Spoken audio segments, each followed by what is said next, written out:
Hey everyone, thanks for joining. We're just waiting for Rebecca at this point. She should be joining us any second. Hope she doesn't have any connection issues. Hello, everybody. Hey, Hey, there you are. here I am I'm in a McDonald's parking lot because I'm a professional. Amazing, amazing. So, and where is that McDonald's parking lot? So I am in Buffalo, Wyoming, which is kind of middle of nowhere, Wyoming. But there's good rock climbing out here. There's some good trails. So I'm having a good time. And you have an amazing wireless hotspot outside of McDonald's, it sounds like. Yep. I didn't see that coming, but thank you to McDonald's. Typically, we're trying to kind of stay away from that sort of nutrition environment, but I guess helping us out. That's awesome. All right, so it's just shortly after 5, and greet everyone that's joined in already. Giving a brief introduction to myself before I hand it over to Rebecca, but my name is Tammo Walter. I'm the co-founder and CEO of ATAQ Fuel. We do all plant-based sports nutrition, a variety of different products. And I've been sort of an athlete all my life, played different sports. But when I moved to California a bunch of years back, I picked up cycling, road cycling. I've ever been an avid and passionate cyclist, road cyclist, and ultimately found a need for products that were clean and natural and just the right product to fuel my workouts and competition. And so I ended up called ATAQ. It's right now I've started with my and yeah, we've fun the last years, and that fun includes engaging athletes such as Rebecca, who is us today. So for anyone that has joined or been part of the last couple of sessions with Rebecca, she did herself, and we decided to switch it up a little bit and do a co-session as well and see how that goes. So Rebecca is in Buffalo, Wyoming right now, outside of a McDonald's, and I'm here in Costa Mesa in California. So, Rebecca, why don't you give a brief introduction on your end, that people know? For anyone that doesn't know you, I'm sure people know you. One of the reasons why they and but let everyone know who you are and what you do. Yes, so my name is Rebecca Hammond. I am originally from California. I just graduated from Harvard Medical School, and during my last year at Harvard Medical School, I started running obstacle course races. And my first year got second in the world, and so since have been competing professionally, essentially. And at this time, I am a full-time professional COVID athlete, meaning I don't know what that means, but I'm applying to residency in psychiatry for starting in a year. So I'll be a psychiatrist ultimately. Awesome.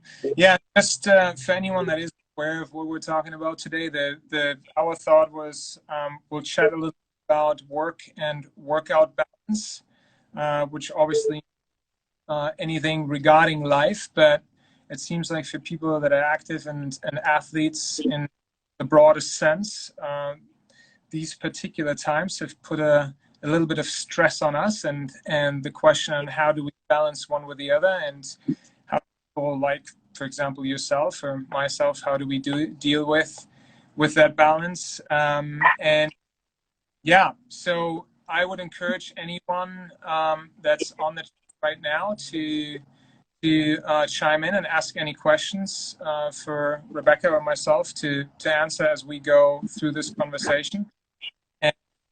So we'll feed questions in as they come. But I thought it was maybe start with a perspective on my end, and then Rebecca just chime in and give us your perspective. But I think one of the interesting pieces about where we're at currently with our lives and the challenges that come along with it is that I feel life has been, if you look at it as ingredients, and to use food analogy, the way I look at it and the way it has been was there were all those different ingredients that were siloed off in different pots. There was work, there was working out for athletes, there was obviously social life. Yeah, a good chunk of the day you end up sleeping, but there were those silos that we were all in. And all of a sudden, now we've taken them all and thrown them in a blender and made some baby food out of them. Exactly. And COVID just came around and just took everything and put it into one big pot or one blender. And yeah, now we're dealing with, well, we don't have those silos. So how do we organize our life? How do we organize doing work or dealing with a family for those that have family at home? And how do we deal with working out as, you know, an important part of our employment? And so, Rebecca, why don't you talk a little bit how you deal with it? I mean, it seems like you're traveling for one, so that's good. You know. Yeah. So a little bit about it. So I'm someone, even though I've like been quite busy in my life and like achieved a lot of stuff, you could say, I'm not someone who naturally is good at creating structure for myself. So I tend to seek it externally. So like I would sign up for a bunch of sports and, you know, spend a lot of time studying so that I had a structured day. So like strangely, paradoxically, like the busier I am, the easier it is for me to get everything done. With COVID, or as soon as I graduated medical school and started doing the athletics full time, I actually found it harder to get myself to work out every day, as weird as that is, because I think I have more inertia when I'm not like going, I'm just like sitting and relaxing. I mean, I think I've gotten like mentally a lot healthier, but it's hard when there's not external structure. You have to create that structure. So people who tend to be better at like scheduling stuff, for example, like they do better in this kind of situation. So it's kind of a balance, because I feel like oftentimes people who aren't as good planners tend to be very adaptable. So those people are thriving in a sense during COVID because, you know, stuff's changing at every moment. But on the other hand, people who tend to be better planners are able to structure their lives and maintain productivity during these times. So you got to find that balance where, you know, something comes your way and changes everything and you're fine with it. You treat it as a challenge, something to overcome and, you know, have fun with. But then on the other hand, to get stuff done, you have to set your alarm for whatever times that you get up, and you have to just like train yourself to do things at a certain time because nobody's creating that structure for you now. Yeah, and I mean that really seems to be one of the biggest challenges for a lot of people. I read in an article a couple of days ago that one attempt to really restructure what life looks like right now is to look at productivity throughout the day, whether it is for sports or work or whatever it is that you deal with, to look at those as like productivity sprints. So rather than what we were talking just a minute ago about going to work or going to gym and doing something for hours at a time and sort of compressing all productivity in a time frame, now you have the challenge of, well, you need to get something done in, let's say, an hour or two, and then you get disrupted, right? And there might be a kid, there might be something at home you have to do with, because everything is so different. You might instead, you know, for those that still do regular day jobs, you might have to, I don't know, go run or do your workout at 11:05 in the morning instead of doing it before traditional work or after, right? And so getting a structure within a day that I think for a lot of people just looks a lot more, seems to be one of the big challenges. What your workouts and your routine within days that are probably much less predictable than used to? For me, so I'm not a morning person. Like some people can like roll out of bed and do a hard workout. I cannot do that. Like if I try and do that, like my body's like, what are you doing? And my heart rate goes way up super quickly. Like I don't do well. But as long as I give myself like an hour to kind of wake up, it's best for me to get my stuff done in the morning. Whether or not, even if morning means like 11 a.m. or something, like getting it done early in the day is really good for me. And oftentimes I'll I'll wake up kind of a little bit already stressed about the things I have to do in the day. But the problem is if I start doing those things, then that'll become procrastination for my workout. So I have to like get up, do not open up that computer, like eat my little breakfast and like start getting dressed for my workout. And then when I'm awake, do my workout. That's what works best for me, to like make sure I get that workout in with all this like flexible, but yeah. How workout change in general, if at all? But I mean, for most people, workouts have changed because they can't go to gyms anymore. They can't go to the utilities that they used to. Has it changed much, and in which ways? Do you work out more? Do you work that? Or have you that? So I no longer work out in a gym, of course. And for me, that's meant I didn't really like lifting that much before, so it's coming up or anything where I really need to lift. I've really just started doing the workouts that I enjoy doing anyway, which is like trail running.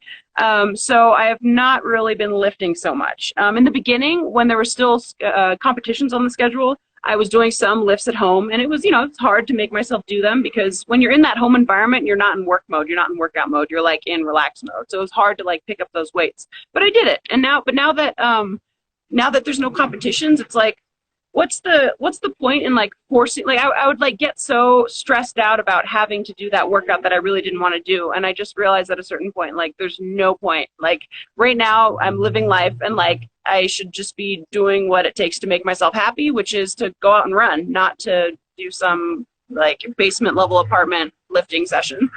So it's changed stuff. I now do everything outdoors, I guess, which is pretty cool, especially since it's summertime. I don't know what it's going to be in the wintertime. That's going to be a little different. And so on your calendar, there's, as of right now, there are no competitions in sight. There are no athletic events of any kind that you're targeting? So there's supposedly like some Spartan events abroad. I don't really know if those are going to happen. I mean, Americans have to be allowed to enter those countries, and they're kind of coming up, and I don't know if that's going to happen. I also got invited to like an OCR race in Denmark called ATAQ the Castle. It's a pretty fun thing sponsored by Red Bull. But again, like that's in October, and I don't know if I can go to Denmark at that point. Like I don't know if that's going to happen. So it's hard to like bounce back and forth between thinking I might compete and then finding out that I don't, because having competitions on the calendar is a major source of stress and anxiety, because it's like that's like kind of those negative feelings in a way drive me to work.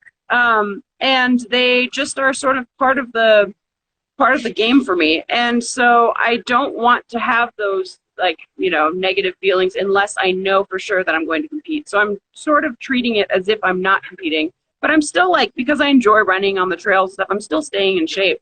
But for now, the schedule is pretty open through the end of the year, at least.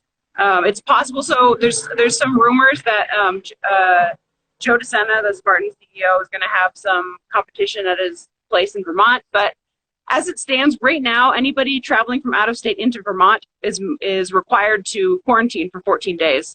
So, that doesn't really make sense. So we'll see. But yeah, schedule's pretty open competition-wise. Yeah. I might go for some Strava FKTs or something. Sounds fun. Yeah, so you set your own competition, or you go to compete with the already recorded times then, I guess. Exactly. So then fair to say that a recommendation to other athletes would be, in regards to workouts, to just take things a little bit easier, to not stress out, to do, I don't want to call it a bare minimum, but to do what keeps you fit without overdoing it, while you don't even know when the next events are going to be, when competition is going to happen. Is that a fair way of putting it? What would you recommend to people, I guess, is in regards to approaching workout routine? And maybe I shed a little bit of light from myself on this. I think me and plenty of other people, they're in a position where they feel like, man, if I let loose, or if I let the foot off the gas pedal, especially if it's for months at a time, I'm going to lose all this fitness. And how am I going to be in a good spot once things open up again and you have events and you need to be ready for competition? I mean, what would you say? Like, what's a good perspective to have? Right. So it is quite stressful because you don't know, like suddenly things might open and that competition that you assumed was going to be canceled might just be there. So that is kind of a stressful thought. Several things. First, if you've been at a high level of fitness for like a longish period, you don't lose that immediately, and once you lose it, you can get it back pretty quickly.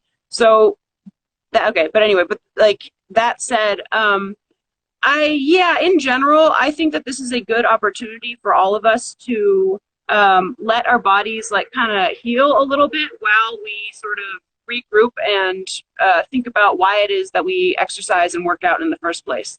Like, are we doing it because we need an escape from our lives, because we don't like our jobs, or because we have an unhappy life at home? Like, why do we have this big drive to work out? And maybe it's, maybe people are doing it to stay healthy. That's great. But are you doing it to stay healthy, or are you doing it because you don't like yourself? So it's like, I think it's a good time to sort of ease off the gas, but just kind of coast for fun. Because there's no point in doing any of this if it's not enjoyable. Like, really, like, what is the point? We're not saving any lives here. We're not like, it's just, yeah. Coast, I would say. So you mentioned that it probably was easier to do fitness back than a lot of people think. Muscle memory is something that most athletes are at one or another point. What is muscle memory typically referred to? Is that something that you can shed a little bit of light on? So are you saying that, like, in general, skills-based athletes like tennis players or something like that don't lose that technique quickly, but you do lose the fitness, or what do you? Yeah, so what I've come across is the term muscle memory, and as far as I know, it's a term that describes the body having adapted to a particular routine or workout or conditioning. And once you've been there and you let off the gas pedal, it's much quicker to get back to, let's say, like a peak point of performance than the first time. Fresh, exactly. So, but to me, that is always the term. I just thought about it as you were walking through your perspective, and I felt like, hey, that's actually an interesting thing to discuss or to shed some light on. It. Is that something real, like from a medical perspective? Does that exist? That sort of, so I mean, in my experience, it does exist, like from people I know, but it would make sense because there are probably some adaptations in your cells that take a little while to get, and once you get them, they also go away a little bit slower than other adaptations. So those, because those are already there, they're like kind of like the, a foundation that if you don't lose that foundation because you don't, ease off for like 5 years or something, you just ease off for a couple months, then you still have that when you come back. So you can start back up again and build on top of that instead of starting from square one, which is where you start from if you have never exercised in your life and are just starting. I mean, and another big component, like outside of, the physiological component, it would be just you've done it before mentally, and you know how to make that routine, you know how to get in those workouts, you know how much you can push yourself before you get injured. Sorry, I'm having some flies here at McDonald's. Yeah, so I think that I don't know, I haven't read any papers about that kind of thing, but just from experience, it does exist and it would make sense.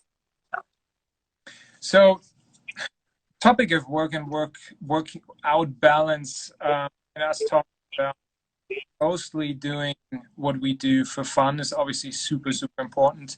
If we just do it to I don't know, if it's just a force, I guess, or torture, then obviously people shouldn't work out or do the sports that they do. But is there an element, especially at times right now with COVID, to say, hey, look, working out and staying fit and healthy was always important, but now it's even more important because of COVID and the times we're in. I mean, I would say from my own setup, despite the parts of the day, there's less movement than before because, you know, a lot of people don't take their cars anymore, the parking lot into the office.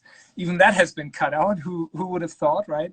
But like, talk a little bit about the importance of working out, especially in light of times right now. What are the effects?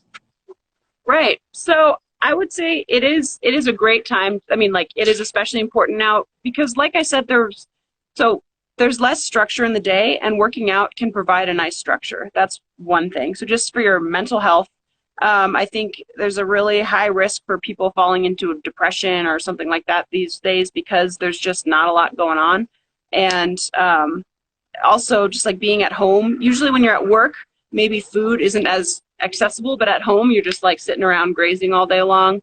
So I think the primary benefits would be, number one, like structure in your life. Number two, like health, because yes, you're exercising less in general and you're probably eating a little more. And then, yeah, I don't know. It's good for your immune system. Sorry, what? Aren't there some positive effects on the brain and like sort of the brain capacity that people, if they work out, better brain capacities that they help as they go through the rest of their work days?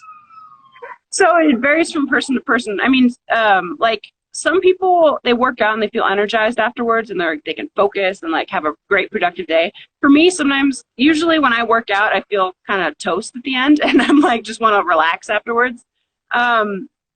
But it does produce a big endorphin rush. And I know that when I work out early in the day, I'm happier for the rest of the day. Whereas if I work out at the end of the day, I'm like stressed out all day long until I work out. So, when you work out long and hard, you do have an endorphin release, which makes you happier. So that's good. Yeah. Hey, just for anyone that has tuned in, feel free to put any questions here into the chat, either for Rebecca or myself. So as we go through this, we're happy to answer anything that comes up for anyone that has tuned in.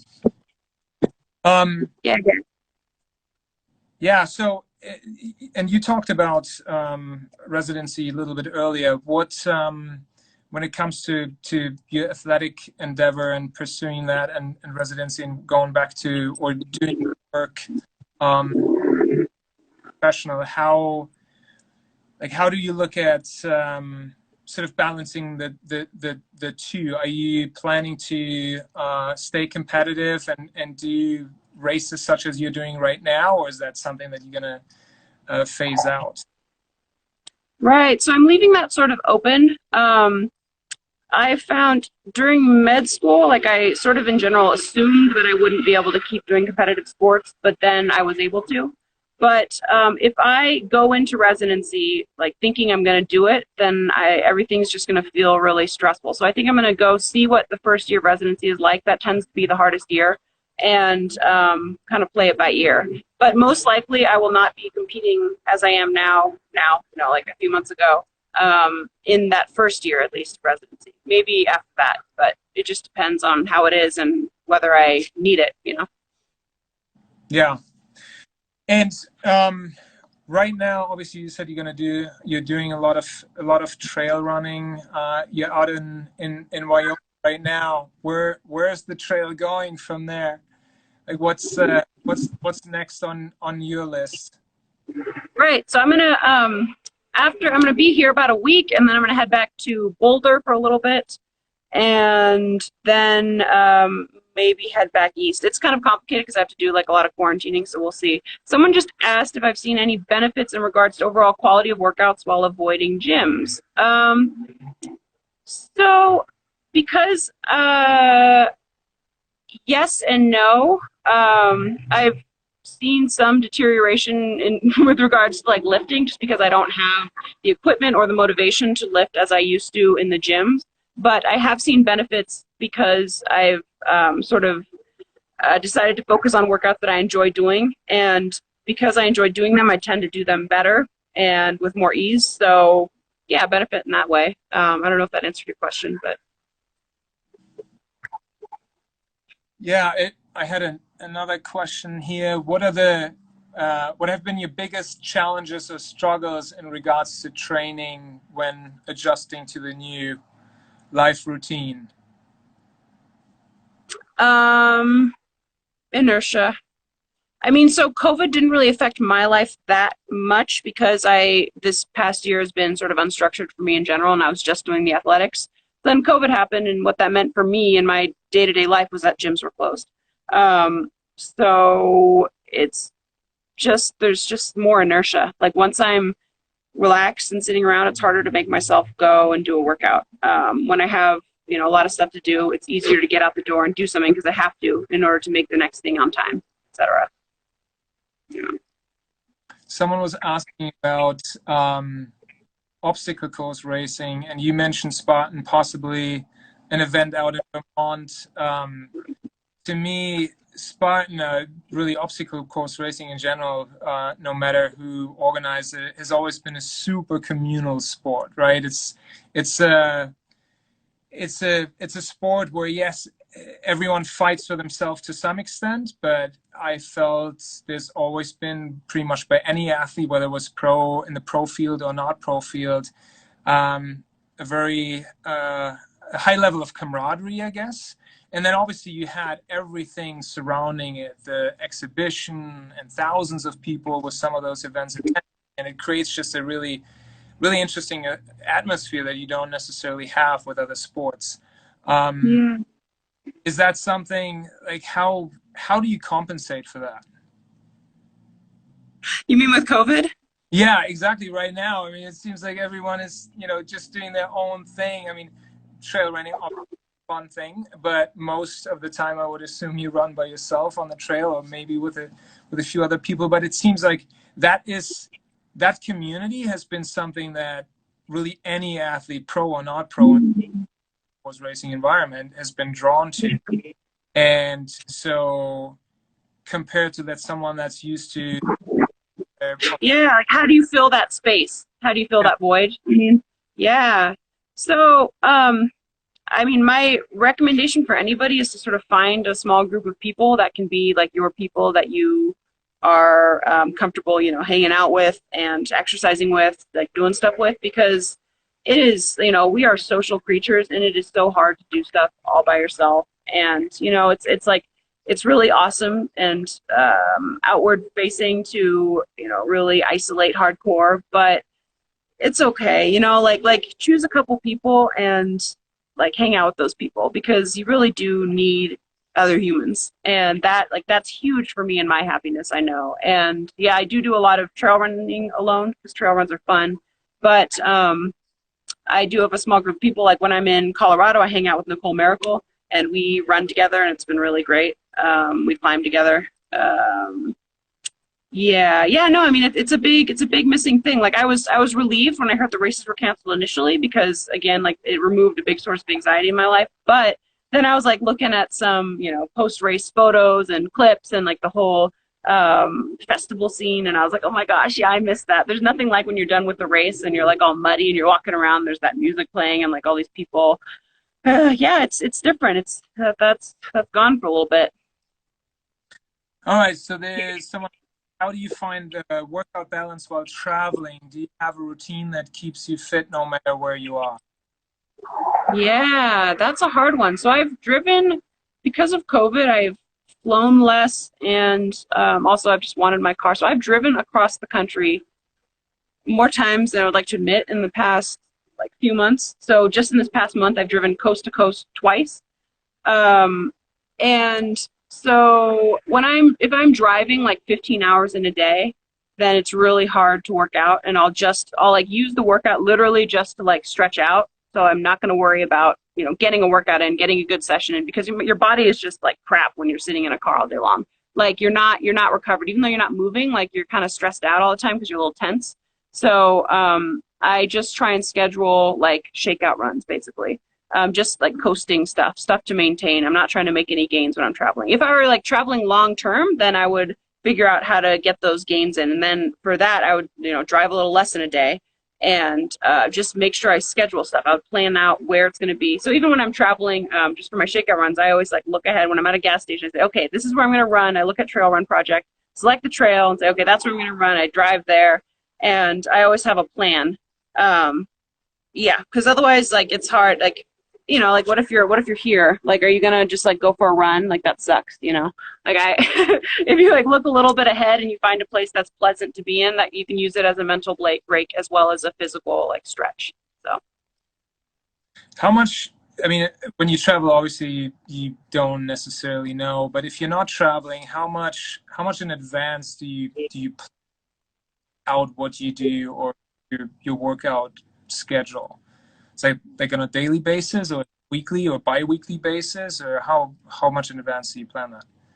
Yeah, so I have a coach and she plans out my stuff for me. Kim Nadeau, she's fabulous. I highly recommend her to anybody looking for a really excellent running coach. And so I just check my calendar. I tend to I'll sometimes check it like the first day of the week. Sometimes I don't check it until the day of, but yeah. But when I'm traveling, I usually kind of play it by ear. Oh, and that's another thing. Like if you're like vacationing somewhere and it's not ideal for your workouts, like you can choose to either really stress about it and, stress about the non-ideal situation, or you can say like, hey, like I'm in Puerto Rico and I can't do my like lifting thing, but hey, there's this cool, I can like go aqua jog in the water or something. Like use whatever, the space is to its advantage so that you're not operating with a handicap because of the location. Instead, you're utilizing its, sort of unique features that you don't normally have otherwise. So always like look at the bright side and be adaptable.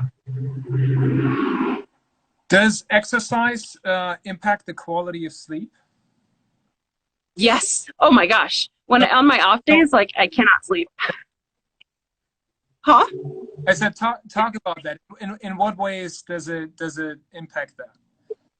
So I see my body as like this animal that I'm like taking around, and so like the animal doesn't really know what to expect. Even if I'm thinking, okay, I'm going to do this now, like the animal body like doesn't necessarily know that that's going to happen unless you train it that that's going to happen all the time.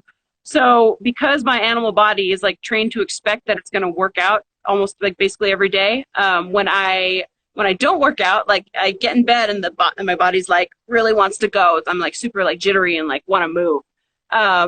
Yeah, and but then also if I work out really late, which I don't usually do, but if I do, then sometimes I'm like real amped in bed, and that's not good either because the animal body is like, oh my God, it's like time to go, like we're about to like set off on a big journey or something, and it's like, no, actually it's time to sleep. So yeah, it definitely helps me sleep, especially if I don't work out too late in the day. Is this from a medical perspective? Is there any evidence or scientific insight into how working actually impacts sleep quality? I don't actually know. I haven't read too much about that. But in general, regularity will improve your sleep. Like if you sleep at the same time every day, and again, your body knows what to expect, knows it's time to sleep, then you will sleep better. So working out often regulates people's schedules because well, first, if you're going to work out, you can't like stay out drinking super late all the time because you're going to feel like crap the next day. So it regulates schedules in a lot of ways. That's part of it, but also just tires you out. Yeah, I know that. I mean, that for sure. It's interesting. I mean, from my anecdotal basis, I'm using a Whoop strap. I don't know if you've ever heard of Whoop or if you've been using a Whoop strap, but a device you essentially measure your sleep with and heart rate pretty much 24 hours a day. And it does seem like my sleep quality has changed. I've sprained my ankle just recently, so workout routine has changed drastically the last 2 weeks, and it does change. It does seem as if it heavily impacts my sleep and sleep quality, which is interesting because yes, of course, when you work out, you're tired, you wear yourself out, and that seems to get you to sleep easier, I guess. But interestingly enough, I also realized that falling asleep easy doesn't necessarily mean that it's a good sleep, right? I experience that with alcohol, for example. You drink alcohol, it's easy to fall asleep. Doesn't mean you wake up and you feel good. So I was wondering if there was any scientific insight into how that can look like, because I think as part of the topic we're talking about with work and working out balance, obviously there are these different factors of, well, yeah, you work out and it's better for a variety of reasons, right? It can release endorphins, it can give you a sense of accomplishment, especially for me, it counts that way, as at least when I get early in the morning. You start off, you feel like, oh, I already achieved. I don't know what really happens, especially now staying at home, even more so. But then sleep plays an important role. Health plays an important role. I mean, it seems like the topic of being unhealthy, or even the aspect of obesity and connection to COVID and infection rate, or how potentially that could really impact the course of an infection. All of those things just seem to be more interconnected. Absolutely. I mean, also like moving, like your lymphatic system doesn't have a pump. Like your heart pumps your blood, but your lymphatic system, which is like the carries fluids containing your immune cells, that moves through your body when your muscles contract, like your muscles squeeze the lymphatics along. So getting out and doing some light exercise like gets your lymph flowing. So that's good for your immune system, and that's necessary. So that's like another sort of direct reason why like exercising is good for your immune system. But yeah, if exercising helps sleep, then sleep is certainly necessary for your immune system, because your immune system is like a really sort of energetically costly system that your body operates, and it's the first thing to go when you don't sleep well. If you're like sleep deprived, your immune system's the first thing to go, which is why it's like, you know, doctors who are like having 24-hour shifts or something taking care of COVID patients, it's like not a great idea. But yeah, how much time per week do you work out?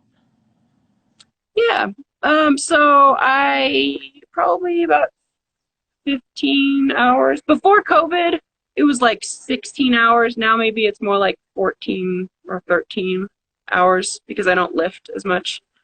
Yeah. And I generally, like, I'm the happiest when I sleep 9 hours a day. But I can usually do pretty well on 7.5 as well. But if I do 7.5 for a while, I'll like have one really long sleep to kind of catch up. So different people have like different sort of baseline sleep needs, but for me, it tends to be closer to 9 hours. Yeah.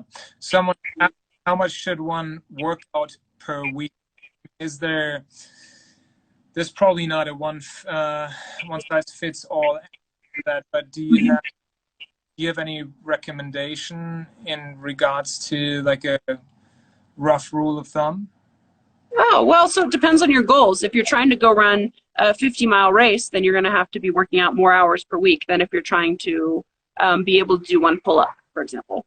I would say that in general, if you're just trying to be healthy, like working out is better than not working out at all. So finding a schedule that you are able to stick to is the most important thing. Because if you go in saying like, I'm going to work out 2 hours every day, and you start that and you hate it and you never do it because you just hate it so much, like that's not going to work, you know? So, I mean, like, if you're just trying to like kind of be healthy, like 45 minutes of sweating every other day and like, or like a nice brisk walk every day, like that's great. You know, just get your muscles moving. Like 45 minutes a day, I say would be pretty nice, and like maybe a day off. But it really depends on your goals. Yeah, that makes sense. Again, for anyone that joined while we're on the last, throw in questions online. Any questions that anyone have, happy to answer those. And, yeah. In the meantime, what else in regards to work and workout balance comes to mind? Any recommendations you would give people beyond the things that we just talked about? So when I was super busy in medical school and starting the Spartan thing, I would use my commute as a way to work out and also be time efficient. So little things like that, where you're working out but also like getting somewhere, that can be helpful, and that also removes a lot of the inertia. Like, oh, I have to go do something now, because it's like, no, I have to get to work. So and then you run the work there, you're at work, and you're done with your workout. So that's one little thing. Just finding little hacks like that, kind of. And then if you're having trouble with motivation, switch it up. Like maybe like the person who asked, Stevie, who asked how much should you work out per week. If you say that you're going to work out 45 minutes every day and you're having trouble getting out the door, just say like, I'm going to work out for 10 minutes today, and then if I still feel crappy, I'll turn back, and just like say that. And then once you're out, if you're feeling great, you'll keep going. So I guess just staying flexible and finding little hacks that will help you be time efficient and also help you do the things that you want to do. So someone asked, you sound really busy. What do you do to relax, recharge, stress? So, yeah, I'm someone who I tend to have trouble with anxiety, and I think that's part of why, like, the first 25 years of my life, the first quarter century of my life was spent with a very busy schedule, so that I didn't have a single second to like stop and be with my thoughts. But I've been working on that lately.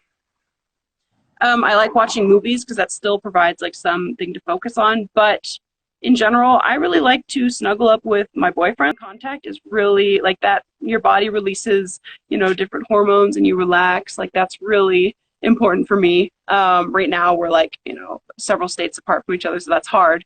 But that's one thing. Reading is another thing because it brings my mind, into something else. So like even if my mind's super distracted when I start reading, I'll slowly get into it, and then it takes it like kind of, if my mind was going like on one track, an unproductive track, it's now kind of like changed the rail, so it's going somewhere else.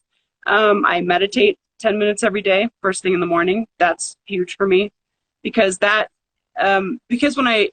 when I'm meditating regularly, it's like practice for me. Like if my mind is doing something unproductive or unpleasant, I can sort of immediately just like, be in the present moment with my body and realize that everything is okay and I'm still here. So that's my meditation practice has been important for me. But yeah, read, watch movies, hang out with people, socialize. For me, socializing is huge because that's like the most engaging thing for me is like other humans. So I like to spend time with other humans. Yeah, which was one of the tougher parts right now for a lot of people, the socializing part. But I guess, in some ways, it when you look at families, for example, or close friends, a lot of people actually have gotten much closer during these past months, where if you look at volume and just the amount of people you would socialize with, that probably has for most people way decreased. But the question that was posted here, how important are supplements? Is eating good as taking them? What would you say? And I'll jump in there as well. Yeah. So I would say if you're just a regular person trying to be healthy, like if you're not really pushing your body, then in general, like eating clean is totally fine. And it like as long as you're eating a variety of things, you're generally going to be okay. Once you start to train a lot, like your needs for certain micronutrients and minerals is going to increase, and it might be slightly harder to meet those needs, and so supplements can become helpful, especially if you're like vegan or something. I mean, it's very possible to eat a complete, well-rounded plant-based diet, entirely plant-based diet. But that's when it's helpful to say take a protein supplement. What do you have to say, Tammo? Yeah, no, I essentially the same thing. I felt at times it just makes it easier to get into your body. What you really, one thing I would add to what you just said is to find the right supplements. There are a lot of supplements out there that have stuff in them that you do not want to put into your body, and it's one of the reasons why we developed and put out the product we do, so that your body, for example, can absorb as easily as possible the nutrients that you need. In some cases, again, to what Rebecca was saying, when you have high training intensity or do endurance sports and you need volumes of nutrients that would be really hard to just eat the food, then supplements are just great. There was a question about your residency, whether did you see that? So why didn't you take that? Yeah, so I just said I'm currently a full-time athlete / applying to residency, and I'm also a med school application consultant. So I help pre-meds, people applying to medical school, help them figure out how to best tell their story via their medical school application so they can get into med school. So if you know anybody, I'm happy to help. But yeah, I'm applying to residency, and I will start in 2021. Somewhere on the West Coast, probably. On the West Coast, you said? Yeah. All right. So, any last questions for anyone that's online right now? Throw them into the chat. Otherwise, we'll just get off and let you go and move away from the McDonald's parking lot you're in Buffalo, Wyoming. Yeah. Any questions, guys? Come on, ask me anything. Nothing? All right. Yeah. Hey, it was great chatting with you, and I think one of the actually, to conclude this here, one of the positive things that came out of the last few months is the working from anywhere, right? It started with work from home, and now evolved into working from anywhere, and the idea that you can, for example, have these kind of conversations, obviously fairly casual, but it applies to work as well. And thinking about work life, working out, work balance, I think that's actually a really cool thing that people can, for example, travel from yeah, it's really good, and I think like companies are realizing that people can be pretty darn productive and they don't have to keep an office space. So this might be really great news for endurance athletes in the future, because you can go live wherever, in the mountains, go do your training at the ideal time of day for you and still get your work done. So I think that's an awesome thing about this. Yeah. If you're not like a doctor or something. Yeah, well, that's true. It's much harder for a doctor. And there's other professions, obviously, where it's a little harder, but in general, one of the good things that's coming out of this. All right. Hey, thanks again for your time, and enjoy the rest of your trip. And then Thank you. We'll go online sometime soon. Sounds good. See you guys. Right. Bye.